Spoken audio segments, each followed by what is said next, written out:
Hi kakanto, so for today's video tayo ay magpapausos ng bata. Kakatapos ko lang siya padedehin yan sa bote siya dumedede not sa akin ha. And ayan guys, hinahele-hele ko lang yan kasi yun ang gusto ng anak ko para mapalalim ang kanyang tulog, hihiga siya sa malambot na unan. So ayan, after nyan, pumunta kami sa nanay ko, siguro mga 9:30 PM na kami dumating sa bahay ng nanay ko and nakita nyo guys, pinapadede ko yung bata, ayan.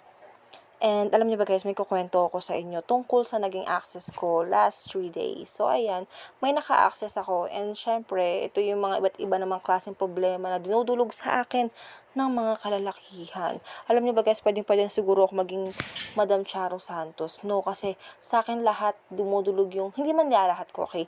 Pero karamihan is parang ako yung parang pinaka-outlet or bino-voice out nila yung problema nila sa akin, sa mga problema sa pamilya and problema nila sa kanilang mga sarili, ayan. So, ayan na nga.